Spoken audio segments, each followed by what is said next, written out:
रूस यूक्रेन की जंग में 35 दिन बाद भी ग्राउंड जीरो पर कुछ नहीं बदला है। यूक्रेन के कई शहरों पर रूस के ताबड़तोड़ हमले जारी हैं। कीव में आज सुबह सुबह धमाके हुए, सायरन की आवाजें सुनाई देती रही। और इसके अलावा ज़ाइटोमीर, खार्किव और अलग अलग ऐसी जगह जहां पर स्थितियां कुछ ऐसे ही हमले तेज हुए हैं। बातचीत के अगले ही दिन रूस ने यूक्रेन को दहला दिया। यूक्रेन के राष्ट्रपति जेलेंस्की ने कहा कि उन्हें रूस के जो बयान है उन पर भरोसा नहीं है और जिस तरीके की बात रूस बातचीत की टेबल पर करता है उसके बाद वो हमले कर रहा है, इसलिए रूस पर भरोसा नहीं किया जा सकता है।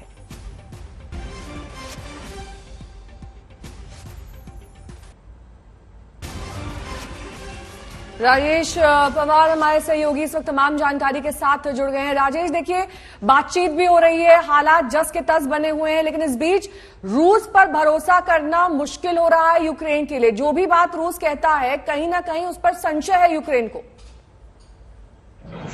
बिल्कुल सही कह रहे हैं आप। जो यूक्रेन है उसको रूस के ऊपर भरोसा नहीं है, उसकी बातों में भरोसा नहीं है और कहीं ना कहीं यूक्रेन ठीक भी लगता है, क्योंकि आज सुबह, जैसे मैंने पहले बताया कि आज सुबह हम उठे ही धमाके की एक आवाज से है और एयर रेड सायरन से है। सुबह से 3-4 बार जो एयर रेड सायरन है वो बज चुका है और यहाँ एक धमाका भी हुआ है कीव के आउटस्कर्ट्स में आज सुबह।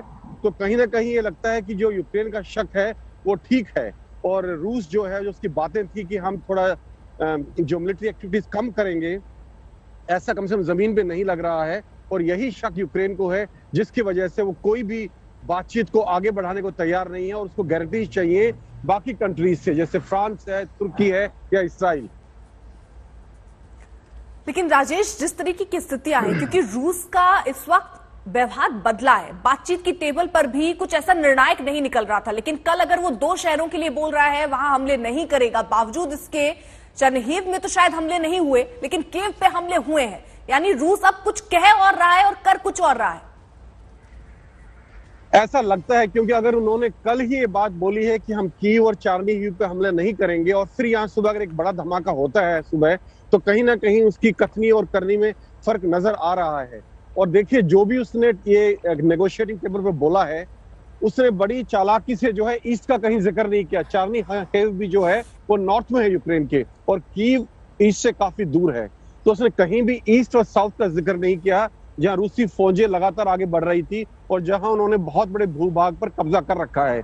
तो कहीं ना कहीं जो यूक्रेन का शक है इस मामले में वो सही प्रतीत होता है। Over to you.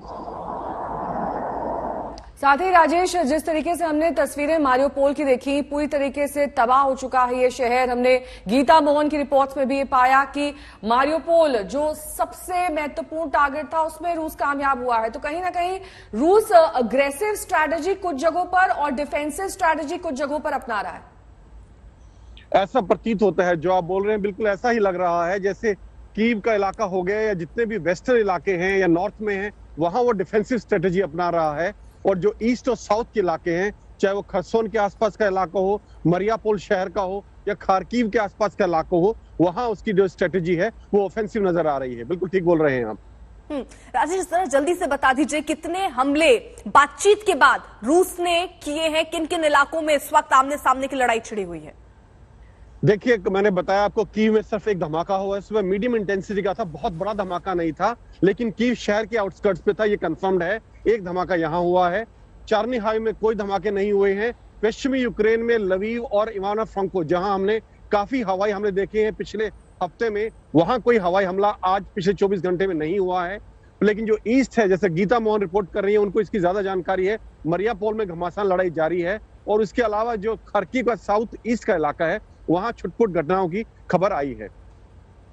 तो जिस तरीके से आप राजेश लगातार इस पूरे मामले पर नजर बनाए हुए हैं, आप खुद कीव में मौजूद हैं और मारियोपोल क्योंकि एक महत्वपूर्ण वहां पॉइंट था जहां पर रूस को कब्जा करना था, अब अगला टारगेट जिस तरीके से उनकी फोर्सेस बढ़ रही हैं उसको देखकर क्या लग रहा है? कौन सा वो शहर है जो मारियोपोल के बाद उनके कब्जे में अब फोकल पॉइंट होगा?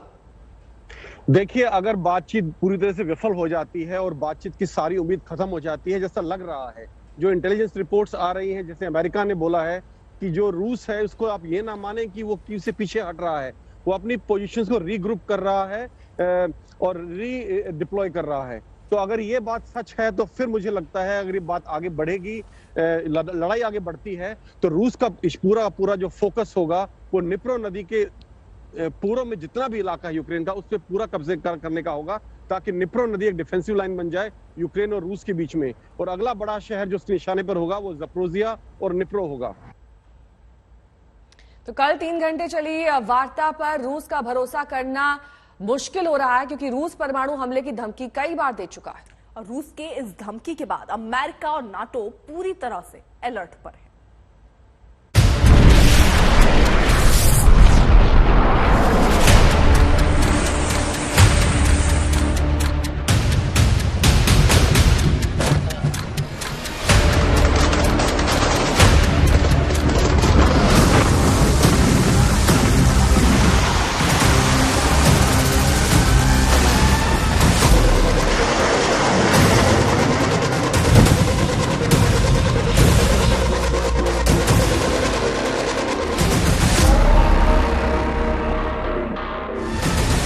कहते हैं पुतिन जो कहते हैं वो करते हैं।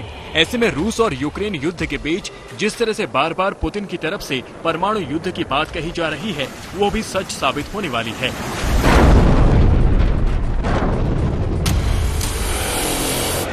अभी तक आपने यूक्रेन में रूस से बरसती मिसाइलें देखी हैं। आपने ये भी देखा कि रूस ने कैसे यूक्रेन में अपनी विनाशकारी हाइपरसोनिक मिसाइलों का इस्तेमाल किया है। आपने यूक्रेन में तबाही मचाते रूसी टैंक भी देखे हैं।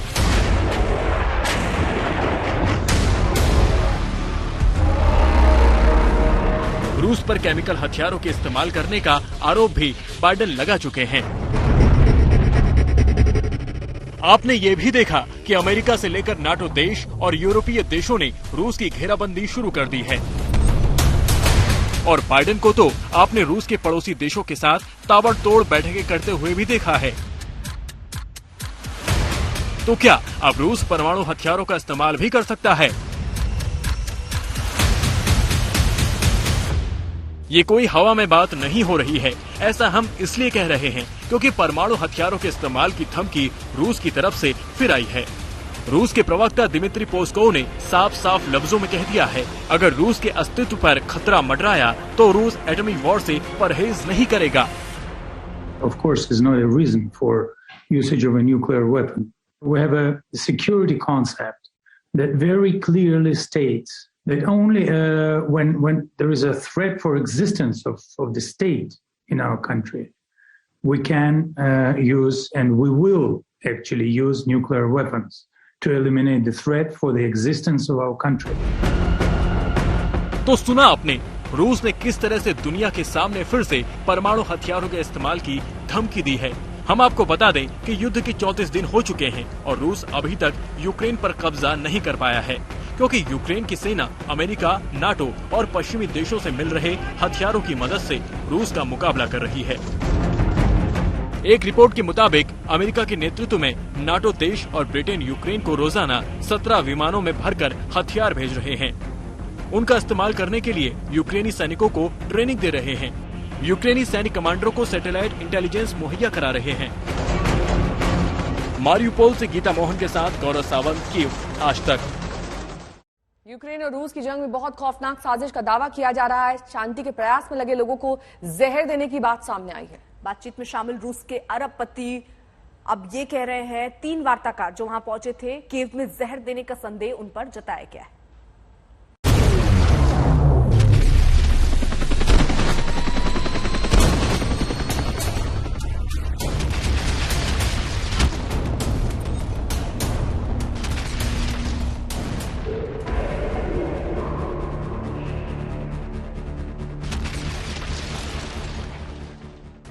यूक्रेन की राजधानी कीव। 3 मार्च 2020 रूसी अरबपति रोमन अब्रामोविच, यूक्रेनी सांसद रुस्तम उमेरोव युद्ध रोकने के लिए एक मीटिंग में शामिल हुए। बैठक खत्म करके वो अपने अपने अपार्टमेंट में वापस लौटे। सुबह जब सोकर उठे तो उनकी आंखों में सूजन थी, त्वचा पर खरोंच जैसे निशान थे, पेट और शरीर में जलन हो रही थी। रूसी प्रतिनिधि रोमन अब्रामोविच को दिखना बंद हो गया। सबको अस्पताल में भर्ती करवाया गया। इलाज के बाद वो सब सामान्य हो गए। जांच हुई तो आशंका जताई गई, शांति की कोशिश में लगे लोगों को खाने में जहर दिया गया या फिर लेजर किरणों के जरिए उन पर हमला किया गया। लेकिन ये जो कुछ भी था वो जान लेने के इरादे से नहीं किया गया था, बल्कि इस वारदात का मकसद धमकी देने जैसा था, ताकि शांति के प्रयास रुक जाएं। लेकिन अगर शांति की कोशिशों को रोकना ही था तो फिर इसकी इजाजत क्यों दी गई? और कौन है जो ये चाहता है कि युद्ध ना रुके?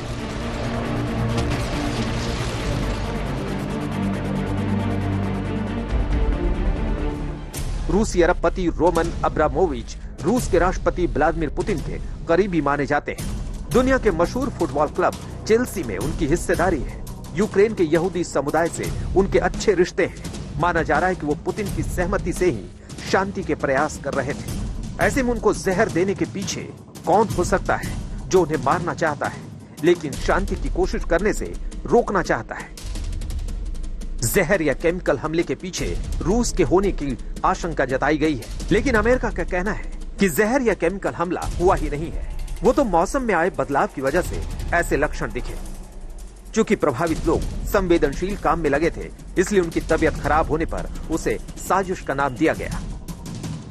रूसी अरबपति और शांति वार्ता में लगे रोमन अब्रामोविच ने युद्ध शुरू होने के बाद अपनी संपत्ति का बड़ा हिस्सा बेचकर युद्ध पीड़ितों की मदद में दान दिया था। वो लगातार युद्ध में नुकसान उठाने वालों की मदद कर रहे हैं। इसे लेकर कुछ कट्टरपंथी बहुत नाराज हैं। शंका है कि युद्ध समर्थक इस साजिश को अंजाम दे सकते हैं। हालांकि यूक्रेन के सांसद रुस्तम उमेरोव ने ट्वीट के जरिए जहर देने की बात को गलत कहा है। मैं पूरी तरह से ठीक हूँ। ये सस्ती लोकप्रियता के लिए फैलाई गई खबरें हैं। मुझे कुछ भी नहीं हुआ है। रोमन अब्रामोविच की तरफ से अभी कोई बात सामने नहीं आई है। आज तक ब्यूरो। तो आम आदमी की जेब पर इस वक्त पेट्रोल की कीमतें भारी पड़ रही हैं। 100 रुपए के पार पहुंच गया है दिल्ली में पेट्रोल का दाम। पेट्रोल की बढ़ी हुई कीमत लोग दे रहे हैं, लेकिन पर्स इस वक्त उनकी पेट्रोल की महंगाई के आगे फेल हो गई है। 2 मिनट में पकने वाली नूडल्स भी सस्ते नहीं पक पा रहे हैं। दावा तो ये भी कि दवा भी जब सस्ती ना मिलने की उम्मीद हो रहे तो क्यों ना कहें कि जिंदगी हर कदम एक नई जंग है। पेट्रोल डीजल 9 दिन में 8 बार महंगा हो चुका है और ये महंगाई कहां रुकेगी, देखिए ये रिपोर्ट।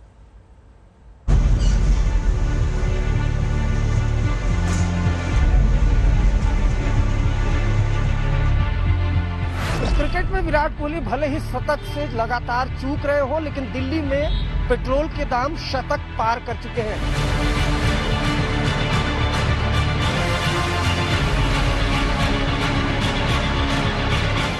अब पेट्रोल की कीमतें लखनऊ में 100 को पार कर गई हैं।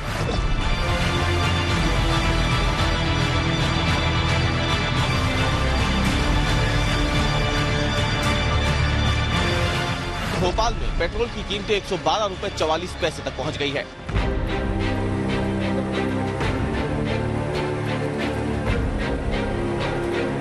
जम्मू शहर में भी पेट्रोल के दाम 100 के आंकड़े को पार कर चुके हैं।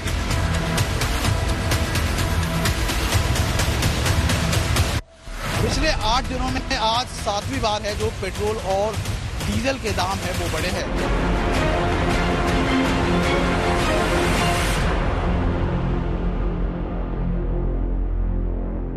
पेट्रोल कर्मचारी जब कहता है कि सर जीरो देख लीजिए, दिल की धड़कन धीरे धीरे बढ़ने लगती है। मीटर पेट्रोल टंकी का चलता है, महंगाई का धुआं जनता की जेब से निकलता है। कहां एक वक्त था जनता को सपने दिखाए थे। तेल की महंगाई अब अचानक झटका नहीं देगी। रोज घटेंगे बढ़ेंगे दाम, लेकिन किश्तों में प्रतिदिन बढ़ते दामों ने ऐसा एनेस्थीसिया लगा दिया कि जब हफ्ता बीतता है तो दर्द का पता चलता है।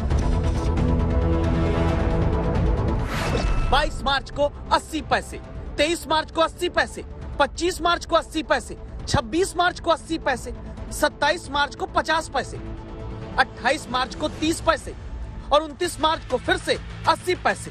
8 दिन में 7 बार दाम बढ़े तो पेट्रोल ही 4 रुपए 80 पैसे प्रति लीटर महंगा हो गया।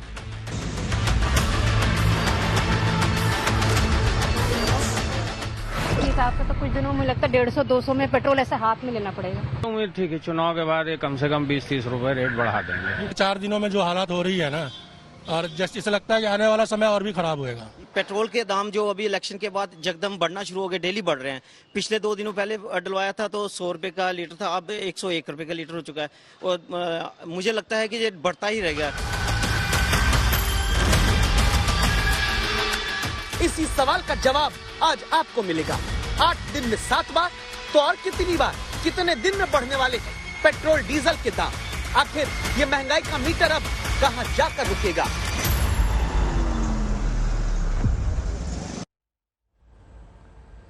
दस मार्च को देश के 5 राज्यों में चुनावी नतीजे आए। पिछले हफ्ते मंगलवार को पहली बार जाकर पेट्रोल डीजल के दाम बढ़ने शुरू हो गए थे। देश में चुनाव के दौरान 4 महीने से ज्यादा का वक्त बीत चुका है, 1 पैसा भी पेट्रोल डीजल की कीमत नहीं बढ़ी उस वक्त, लेकिन नतीजे आते ही महंगाई की धार बेलगाम हो गई। जयपुर के आम आदमी की दस्तक सुनिए। नतीजे आने के बाद जो पेट्रोल के दाम बढ़ाए जा रहे थे, ये बहुत ही सब जनता पे भार पड़ रहा था। अब जनता इतनी परेशान है इस पेट्रोल से। मेरे घर में 4 मोटरसाइकिल है, अगर 4 मोटरसाइकिल बाहर निकालता हूँ, 100 का पेट्रोल भी डलवा तो कुछ नहीं होता सर। 500 का डलवाता हूँ, 2000 रुपए चाहिए।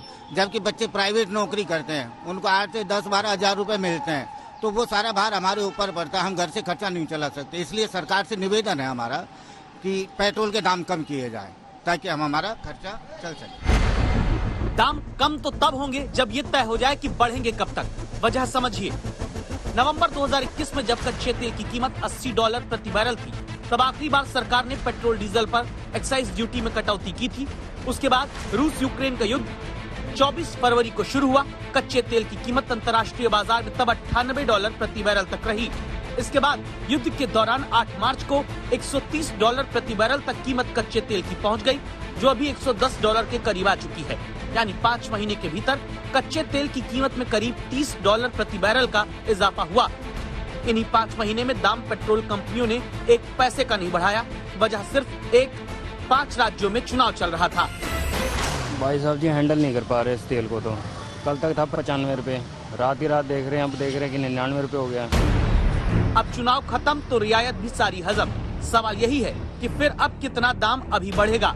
दावा नंबर 1, सरकारी सूत्रों के मुताबिक 12 से 14 रुपए प्रति लीटर तक पेट्रोल डीजल के दाम बढ़ सकते हैं। इस हिसाब से देखें तो अभी 9 रुपए तक कीमत कम से कम और पेट्रोल डीजल की बढ़ सकती है। अब इसमें क्या कर सकते? गवर्नमेंट की पॉलिसीज हैं, we have to suffer, nothing else. आप सफर कर रहे हैं? ऑब्वियसली एकदम सूट अप कर रहा है प्राइस। दावा नंबर 2 है। क्रिसल रिसर्च की एक रिपोर्ट ने दावा किया था कि अगर औसत $100 प्रति बैरल कच्चा तेल रहा तो 9 से 12 रुपए प्रति लीटर तक दाम बढ़ेंगे भारत में, और क्रूड ऑयल की कीमत अगर औसत $110 से $120 रही तो 15 से 20 रुपए प्रति लीटर तक दाम बढ़ाने पड़ेंगे। इस हिसाब के आधार पर देखें तो अधिकतम 15 रुपए का और इजाफा तेल के दाम में आपको चुकाना पड़ सकता है।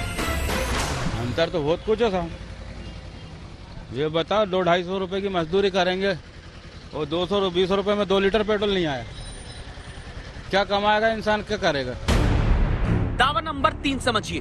कोटक इंस्टीट्यूशनल इक्विटीज की एक रिपोर्ट बताती है कि ऑयल मार्केटिंग कंपनियों को 100 से $120 तक क्रूड ऑयल का दाम रहने पर अपनी भरपाई के लिए पेट्रोल की कीमत 10 रुपए से लेकर 22 रुपए और डीजल 13 रुपए से लेकर 24 रुपए प्रति लीटर तक बढ़ाना पड़ सकता है। इस हिसाब के आधार पर देखें तो अभी पेट्रोल 17 रुपए तक और डीजल 19 रुपए तक और बढ़ सकता है। ऐसी आशंका कोटक इंस्टीट्यूशनल इक्विटीज की रिपोर्ट में जताई जाती है। कठिन हो गया जीवन, तो काफी कठिन हो गया, महंगाई बढ़ती जा रही है। महंगाई बढ़ रही है, तेल बढ़ेगा तो हर चीज बढ़ेगी और आम आदमी के ऊपर वहाँ प्रेशर आएगा। आपके लिए हमने और जानकारी जुटाई जो कहती है कि मूडीज रेटिंग एजेंसी के मुताबिक भारत के शीर्ष फ्यूल रिटेलर्स को 5 महीने के दौरान चुनाव में दाम न बढ़ा पाने के कारण करीब 19,000 करोड़ रुपए का नुकसान हुआ। दावा होता है कि $1 कच्चा तेल महंगा हो तो भारत में तेल की कीमत करीब 52 पैसे प्रति लीटर तक बढ़ानी पड़ती है। 5 महीने में करीब $30 तक क्रूड ऑयल के महंगा होने के आधार पर इसको बांटें तो तेल की कीमत में करीब 15 रुपए 60 पैसे तक का इजाफा हो सकता है। चूंकि अभी 8 दिन में 4 रुपए 80 पैसे तक पेट्रोल के दाम बढ़े हैं, तो इस हिसाब से अभी 10 रुपए 80 पैसे तक का इजाफा देखने को मिल सकता है। अब सारे दामों के आधार पर देखें तो कम से कम 9 रुपए का उछाल और पेट्रोल डीजल के दाम में देखने को मिल सकता है।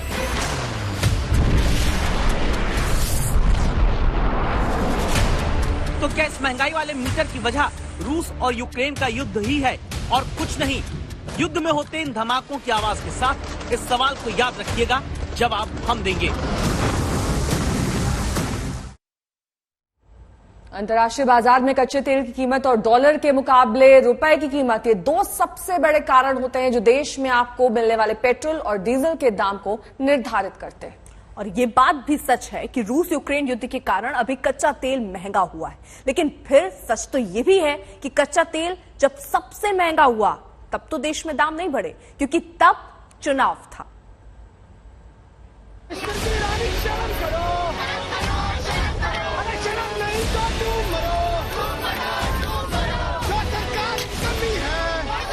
ईंधन के दामों में लगी आग के खिलाफ यूथ कांग्रेस के कार्यकर्ता सड़क पर आकर प्रदर्शन करते हैं। डीजल पेट्रोल गैस के दाम कम करो, गरम शरम नहीं तो तुम मरो। लेकिन सत्ताधारी कहते हैं कि मामला इंटरनेशनल मार्केट का है, सरकार क्या करे?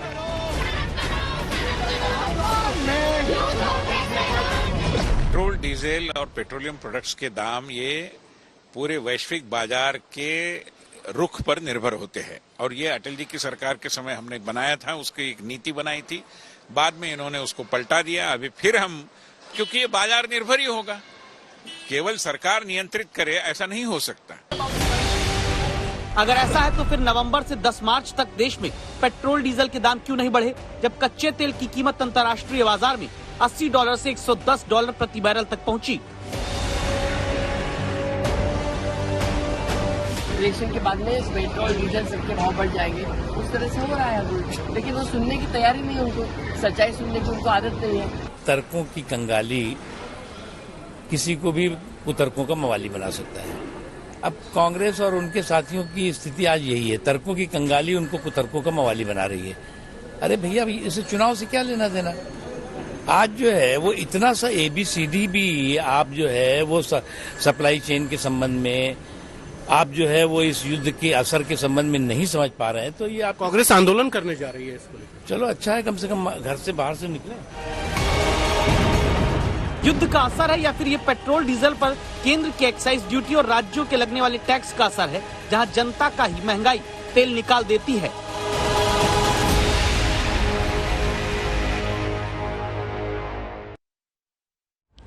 तो दाम पेट्रोल डीजल के ही नहीं बढ़ रहे, बल्कि रसोई गैस के दाम में इजाफा हुआ है। पेट्रोल डीजल के दाम ही राशन तक को महंगा कर देते हैं और इसी के लिए आपको महंगाई की एक कहानी दिखाते हैं।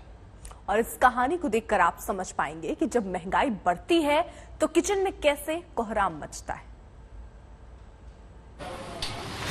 गैस तो मत छोड़ना, इंडक्शन पे करो, गैस का दाम बहुत बढ़ गया है। एक बहू जो किचन में चूल्हे को लाइटर से जलाती है, लेकिन सास महंगाई के कारण उस चूल्हे को बंद करा देती है। गैस की महंगाई में सास और बहू के बीच कोलकाता में होती बातचीत को सुनिए। अरे मम्मी, लेट हो रहा है टिफिन डालने में, ये निकल जाएंगे, हम जल्दी से दाल छौंक रहे हैं। गैस यूज मत करो, इंडक्शन पे करो, दाम बहुत बढ़ गया है गैस का। मम्मी, सुबह से सब काम इंडक्शन पे ही कर रहे हैं, जितना हो सके जितना क्या करेंगे, तो इतना दाम बढ़ गया। ठीक है, करना अपना काम। किचन में महंगाई वाली इस किचकिच का सीधा सा कारण ये कि पेट्रोल डीजल की तरह रसोई गैस के दामों में भी 5 महीने से ज्यादा वक्त के बाद महंगाई का झटका लगा। इसी महीने 50 रुपए की वृद्धि के साथ सिलेंडर 1000 रुपए के करीब और कई जगह 1000 रुपए के पार पहुंच गया। कोलकाता के मुदियाली में रहने वाली पूजा लोहियाल के परिवार में हम इस वक्त उनके रसोई में पहुंच चुके हैं। सुबह से वो काम कर रही है, लेकिन उनसे बात करके समझने की कोशिश करेंगे कि मैडम, जो महंगाई की जो मार है एक आम परिवार को किस तरीके से आपको एक तरीके से नेस्तनाबूद कर रहे हैं, क्योंकि पिछले कुछ दिनों से लगातार जिस तरीके से गैस की जो महंगाई है, उसकी जो प्राइस है, उसमें इजाफा हुआ है। अब बहुत ही दिक्कत हो रही है हमें, क्योंकि मैं मेरे 15 लोगों का परिवार है, बहुत बड़ा परिवार है, 3 वक्त का खाना बनता है, तो हमें गैस बहुत ज्यादा काम आती थी। बट जिस हिसाब से महंगाई बढ़ रही है तो हमें अपना बजटिंग को भी देखते हुए, एक फैमिली बजट, एक हाउस बजट को भी देखते हुए, गैस को कम यूज करते हुए कम से कम हमें अपना काम इंडक्शन से चलाना। महंगाई की टेंशन किचन ही नहीं बाजार में भी दिखती है, जब महीने के राशन खरीदने पर बिल भरने के दौरान का जोड़ जनता के जीवन से खुशियों का घटाव लाता है। लास्ट मंथ अगर मैंने 6000 का लिया तो इस महीने मेरा वो बढ़ के 7000 या 6,500 से 7,000 के बीच में आ ही जाता है। वजह ये कि महीने भर के भीतर आटा 5 रुपए किलो तक, दूध 2 से 4 रुपए प्रति किलो तक, घी 45 रुपए प्रति किलो तक, खाद्य तेल 15 रुपए प्रति लीटर तक महंगा हो चुका है, जिसमें दावा है कि अब जून महीने तक कोई कमी आ सकती है, लेकिन गारंटी नहीं। वहीं दवाओं ने भी महंगाई के आगे हार मान ली है। देश में 2 दिन के बाद से उन बीमारियों की दवाएं महंगी हो जाएंगी जो हर घर में पाई जाती है, यानी कि अब दवाएं, खाना खरीदना जिंदगी में महंगाई के मोर्चे पर एक जंग होगा।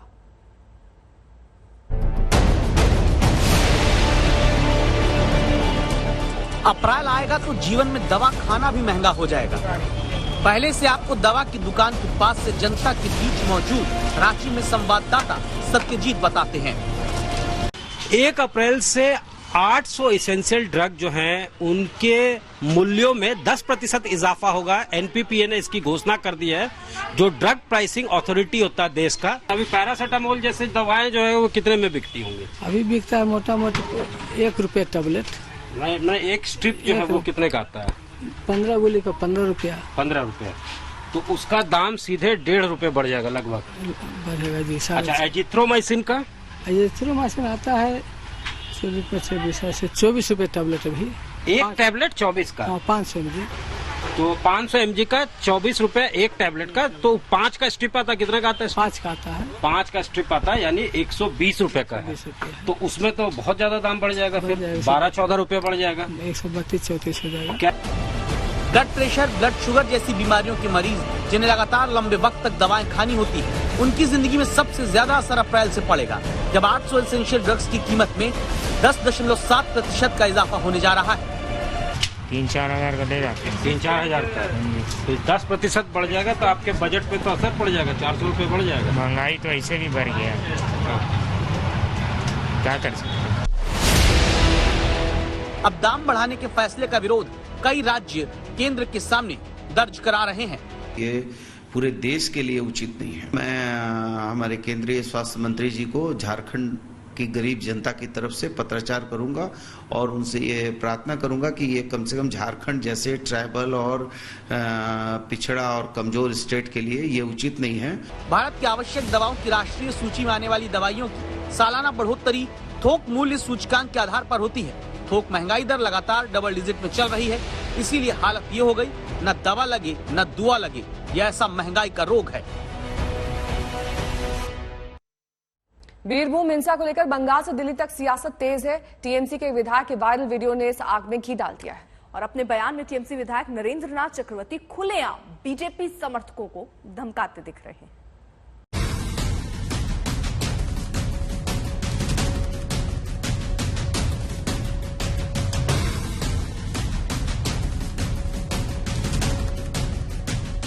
যারা কট্টর বিজেপি যাদেরকে হারানো যাবে না। बीरभूम में हुई हिंसा के बाद से पश्चिम बंगाल की सियासत गरमाई हुई है और प्रदेश में जारी सियासी लड़ाई के बीच एक विवादित बयान ने आग में घी डालने का काम किया है। যারা কট্টর বিজেপি যাদেরকে হারানো যাবে না তাদেরকে চমকাতে হবে, বলবে আপনি যদি ভোট দিতে যান আমরা ধরে নেব বিজেপির ভোট দেবেন। ये बयान है टीएमसी के विधायक नरेंद्र नाथ चक्रवर्ती का, जिनका बीजेपी समर्थकों को खुलेआम धमकी का वीडियो सामने आया है। पहले आपको टीएमसी विधायक नरेंद्र नाथ चक्रवर्ती का धमकी भरा पूरा वीडियो दिखाते हैं, फिर पश्चिम बंगाल में इस विवादित बयान पर छिड़ी नई जंग के बारे में बताते हैं। যারা কট্টর বিজেপি যাদেরকে হারানো যাবে না তাদেরকে চমকাতে হবে, বলবে আপনি যদি ভোট দিতে যান আমরা ধরে নেব বিজেপির ভোট দেবেন। ভোটের পর আপনি কোথায় থাকবেন সেটা আপনার নিজের ইচ্ছে। আজ যদি ভোট দিতে না যান আমরা ধরে নেব আপনি আমাদের সমর্থন করছেন। बीजेपी समर्थकों को धमकी देने वाले नरेंद्रनाथ चक्रवर्ती बर्धमान जिले की पांडेश्वर सीट से टीएमसी विधायक हैं। टीएमसी नेता का ऐसा धमकी भरा वीडियो सामने आते ही बीजेपी ने ममता राज पर सवाल उठाया।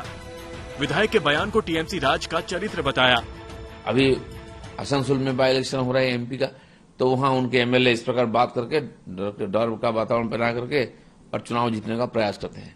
पुलिस एक एफआईआर तो नहीं लेती है, तो लोग कहां जाएं? तो इसी भय से लोग जी रहे हैं। और जो चुनाव हो रहा है उसमें लोकतंत्र का कहीं नामो निशान नहीं है।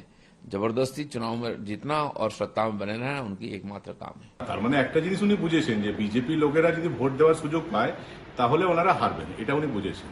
আর এই ধরনের ধমকি দিচ্ছেন, এটা না দিলেই ভালো হয়। উনি তো অনুব্রত মণ্ডলের শিষ্য, তো অনুব্রত মণ্ডল তো কিছুদিন পর হয়তো জেলের মধ্যে থাকবেন। তো এই ধরনের ধমকি যদি দিতে থাকেন তাহলে অনুব্রত মণ্ডলের সঙ্গে লুডো খেলার জন্য জেলেতে এক দুজন লাগবে, তখন হয়তো এনাকে যেতে হবে। এগুলো না করলেই ভালো। बयान से साफ है कि टीएमसी विधायक बीजेपी समर्थकों को डराकर धमकाकर चुनाव पर असर डालने की कोशिश कर रहे हैं। बीजेपी ने टीएमसी विधायक की धमकी भरी भाषा पर सवाल उठाया, साथ ही वायरल वीडियो के आधार पर चुनाव आयोग से कार्रवाई की मांग की। जिस प्रकार से हाईकोर्ट ने बीरभूम के मैसेकर के केस को सीबीआई को सौंपा है, उनको लगता है कि कोर्ट ने भी इंटरफेयर किया है। ममता जी को लगता है ना सुप्रीम कोर्ट बड़ी है, ना हाईकोर्ट बड़ा है, ना भारत का संविधान बड़ा है। उनके जो विधायक भारतीय जनता पार्टी के कार्यकर्ताओं को धमकाते हैं, हत्या करवाते हैं, वही बड़े हैं। ये लोकतंत्र की भाषा नहीं है और ममता जी ये सब कुछ जानते हुए भी अनजान बनने की चेष्टा कर रही है। Where are all the torch bearers of democracy today when one of the member of legislative assemblies of Trinamool Congress has threatened the BJP voters?